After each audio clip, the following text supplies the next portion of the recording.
Darkness gathered over Jerusalem as the sky seemed to hold its breath. To the eyes of the world, this was a day of defeat, a broken man hanging on a cross, abandoned, mocked, and condemned. But in the unseen realm, something far greater was unfolding. This was the day Satan thought he had won, and the day he realized he had lost everything. From the beginning, Satan had feared this moment without fully understanding it. He had watched Jesus closely, tempting him in the wilderness, stirring hatred in the hearts of leaders, whispering betrayal into Judas' ear. Every step toward the cross felt like a victory. Every accusation, every lash, every nail seemed to confirm Satan's belief. This is how I end him? As Jesus was lifted up on the cross, Satan watched with cool satisfaction. The crowd mocked, soldiers gambled. Even those who once followed Jesus stood at a distance, broken and afraid. To Satan, it looked like silence from heaven. No angels descended, no fire fell, no rescue came. This is it, Satan thought. The Son of God is finished. But Satan misunderstood the cross. What he saw as weakness was obedience. What he saw as loss was love. What he saw as death was the doorway to life. As Jesus hung there, struggling for breath, he spoke words that shook the spiritual realm. Father, forgive them, for they do not know what they are doing. Forgiveness, not anger, not revenge, forgiveness. In that moment, something shifted. Satan had built his kingdom on accusation, on guilt, shame, and condemnation.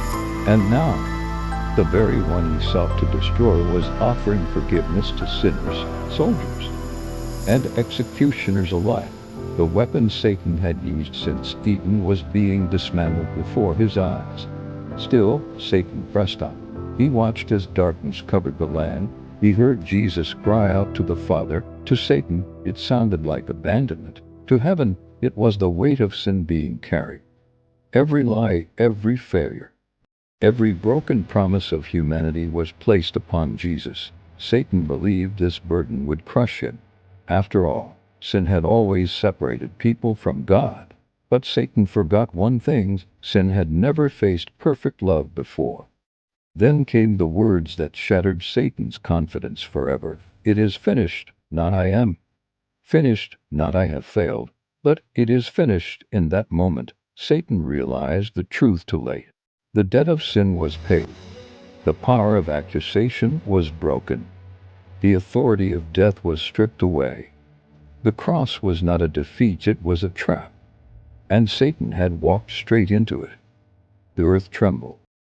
The temple curtain was torn from top to bottom, opening the way to God's presence. What had once been forbidden was now accessible. What had been lost in Eden was being restored. Satan, who once rejoiced at the sound of chains, now felt them closing around himself. For the first time, fear replaced pride.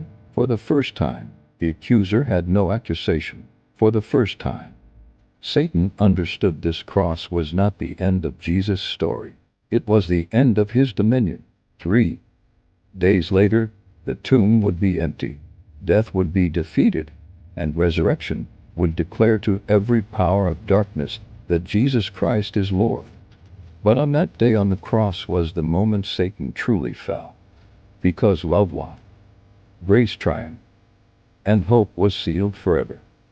The cross stands today as a reminder that what looks like defeat in human eyes can be God's greatest victory. When Satan thought he had crushed heaven's plan, he only fulfilled it. And that is why the cross is not a symbol of despair but of eternal hope. Thanks for watching.